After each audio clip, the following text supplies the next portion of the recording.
నమస్కారం. ఆంధ్రప్రదేశ్ తెలంగాణలతో పాటు దేశవ్యాప్తంగా కూడా ఈ బుక్కుల రాజ్యాంగం నడుస్తున్నది. లోకేష్ రెడ్ బుక్ రాజ్యాంగం ఆయన వాళ్ళు ప్రతిపక్షంలో ఉన్నప్పుడు ఆంధ్రప్రదేశ్ అంతా ఎన్నికల ప్రచారాలు కానీ ముందు ఎన్నికల ప్రచారంలో తిరుగుతూ ఓ రెడ్ బుక్లో రాసుకుంటున్నాను మీ పేర్లని అని చెప్పి మనకు చిన్నప్పుడు మన స్కూల్లో మానిటర్ రాసుకునేవాడు. మానిటర్ మీద పేరెక్కింది అనేవాడు. ఎంతమంది అధికారుల పేర్లు ఎక్కినాయి, ఎంతమంది రాజకీయ నాయకుల పేర్లు ఎక్కినాయి తెలియదు. కానీ రెడ్ బుక్ రాజ్యాంగం అని లోకేష్ అనకపోయినా రెడ్ బుక్ రాజ్యాంగం నడుస్తుందని మాత్రం వైసీపీ వాళ్ళు ఆరోపిస్తున్నారు ఆంధ్రప్రదేశ్లో. అంతవరకు నిజం. ఇప్పుడు రెడ్ బుక్ వ్యతిరేకంగా మేము బ్లూ బుక్ రాస్తామంటున్నారు. అంటే జగన్మోహన్ రెడ్డి గారు ఆ పేరు చెప్పకుండానే నేనైతే రాసుకుంటున్నా, ఖచ్చితంగా మీ పని పడతా, మేము అధికారంలోకి వచ్చినాం. కానీ అధికారులను రాజకీయ నాయకులు బెదిరిస్తున్నాడు ఆయన.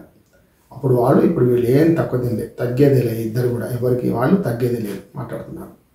అట్లాగే అక్కడ రెడ్ బుక్ బ్లూ బుక్ రాజ్యాంగం నడుస్తుంటే ఇక్కడ మరి కాంగ్రెస్ వ్యతిరేకంగా పింక్ బుక్ అని మొదలైంది. కవిత గారు అన్నారు, కవిత నేను కూడా పేరు రాసుకుంటున్నా అంటున్నారు. మరి ఈ రెండో తరం నాయకులు అందరూ కూడా, అటేమో జగన్మోహన్ రెడ్డి రెండో తరం నాయకుడే కానీ ముఖ్యమంత్రి అయిండు, అటు లోకేష్, ఇటు పక్కన మనకు కవిత, వీళ్ళందరూ కూడా బుక్కులు రాసుకుంటున్నారు. ఇక రాజ్యాంగ పుస్తకం పట్టుకొని రాహుల్ గాంధీ గారు దేశం అంతా తిరుగుతున్నారు. రాజ్యాంగాన్ని మేమే పరిరక్షిస్తాం, మేమే రాజ్యాంగాన్ని మేమే. వాళ్ళున్న 60 ఏళ్లలో వాళ్ళు ఏం చేశారు అందరికీ తెలుసు.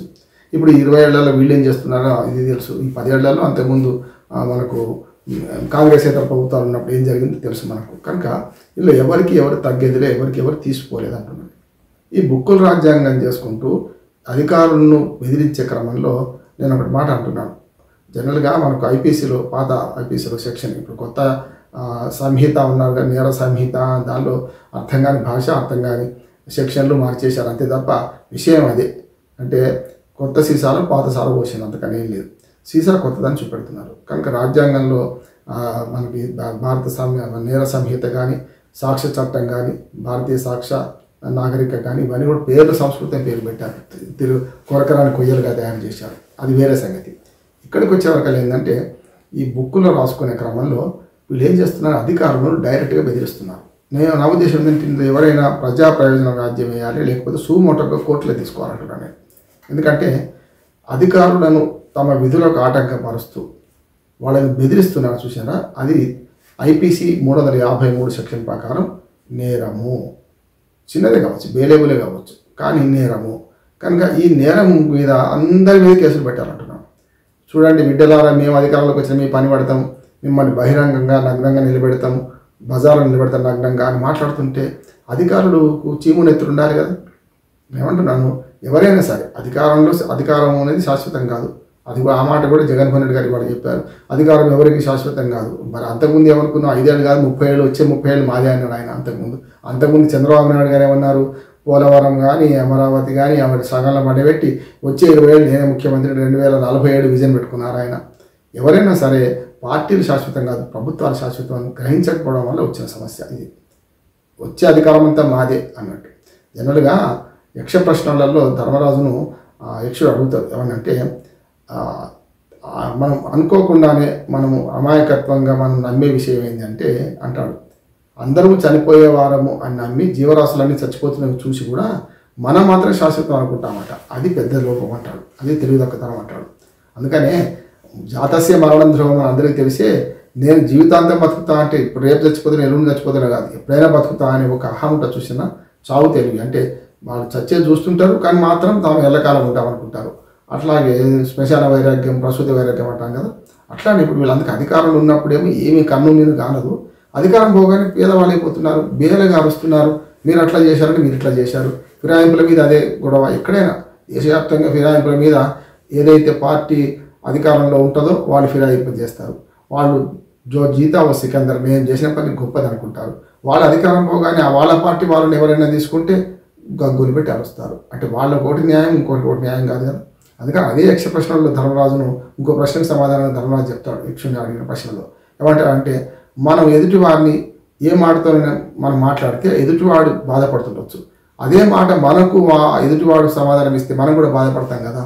అంటే మన చర్యలు ఎదుటివారిని ఎట్లా బాధిస్తాయో ఎదుటివారి చర్యలు కూడా మనం బాధించే అవకాశం ఉంది. కనుక మనం సంయమనం పాటించాలి. మనం పరమత సహనం కానీ పనులకు హాని చేయకపోవడం ఉండాలి. వైస్ వర్స, మనం ఎవరినైతే ఏమంటున్నామో అది మనకే చెందుతుంది. మనకు వచ్చినప్పుడు మనం బాధపడతామనే విషయాన్ని జ్ఞప్తి చేసుకుంటే చాలు అని ఓ మాట అంటారు. ఇవన్నీ కూడా హితవాక్యాలు, విధురనీతులు ఇప్పుడు ఎక్కే కాలం కాదు అని చెప్పాలంటున్నాను. తేలు గుణం కరిచే గుణం, మనిషి గుణం రక్షించే గుణం. ఓ తేలట ఓ నీళ్ళలో పడిపోయిందట, ఓ గోళంలో పడిపోయినది. దాన్ని ఒక మంచి పౌరుడు ఏం చేస్తున్నాడు, దాన్ని తేలును తీసే ప్రయత్నం చేస్తున్నాడట. తీసే ప్రయత్నం చేసిన ప్రతిసారి తేలు కుడుతుందట. దాని సహజ గుణం కుట్టడం, తీసే గుణం మానవత్వం. ఈ రెండింటి మధ్యన ఘర్షణ ఎప్పుడైనా ఉంటుంది. కనుక ఇవాళ జరుగుతున్న ఘోరాలు, నేరాలు అన్నింటి చూసి మనం ఏదో సూక్తి ముక్త వాడు చెప్తా అంటే లాభం లేదు అనుకోవచ్చు. కానీ చెప్పడం అనేది చెప్పాలి కదా మనకు, లేకపోతే కష్టం కదా. అందుకని ఇప్పుడు వీళ్ళందరూ సూక్తి ముక్త వాళ్ళు చెప్తున్నారు. రేవంత్ రెడ్డి గారు కూడా ఈ మధ్యన చావు తెలివి అంటారు, లేకపోతే పదవి పోయి తెలివి కానీ చాలా పెద్ద ఎత్తున చావు తెలివి అంటే ఇంకో రకంగా అనుకోకండి మీరు.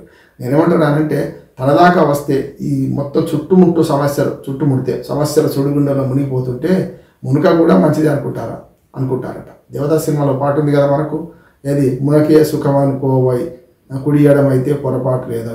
అట్లా తయారయ్యారు వీళ్ళందరూ కూడా. ఈ కుడి ఎడమైతే పొరపాటు లేదో ఎట్లానో రాజకీయాల్లో కూడా కుడి ఎడమైతే పొరపాటు లేదు, ఏది కింద పడ్డ పంచోతే మీద పడ్డ పంచోతే అంటున్నారు వీళ్ళు. కనుక అధికారంలో ఉన్నప్పుడు ఉన్న ధీమా అధికారం పోగానే చాలా బేరగా మాకంతా పోయింది, మేము బీదవాడకపోయినట్టు మాట్లాడుతున్నారు. ఇది కరెక్ట్ కాదు. అధికారంలో ఉన్నా లేకున్నా నైతికంగా ఉన్నవాడికి అంతకంటే అధికారం ఇంకోటి ఏం లేదు. అందుకని రాజు కంటే మొండివాడు బలవంతుడు అంటాడు. మొండివాడు కావాల్సిన అవసరం లేదు. వీళ్ళు మాట్లాడేటప్పుడు గతంలో నేనేం మాట్లాడాను, ఇప్పుడు ఏం మాట్లాడుతున్నాను, గతంలో నేనేం చేశాను, ఆ చర్య ఇప్పుడు ఏం చేస్తున్నారు, ఇప్పుడు ఏమవుతున్నది అని మాట్లాడుకుంటే సరిపోయేది. అది ఎక్కడైనా సరే. అసహనం పెరిగిపోయిన తర్వాత పన్నుకు పన్ను, కన్ను కన్ను, ఈట్కా జవాబు ఖత్తర్ సేద్దేత అంటే లాభం లేదు. ఇప్పుడు జరుగుతున్నది అదే. అందుకని నేను ఏమంటున్నాను అంటే ఈ బుక్కులు రాజ్యాంగం, red book, blue book, pink book, రాజ్యాంగం బుక్కు, ఇంకోటి వాళ్ళు ఏది సనాతన ధర్మం బుక్ ఒకటి పట్టుకున్నారు కొందరు. నేను ఏమంటున్నాను ఎవరిని వేరు చేయాల్సిన అవసరం లేదు.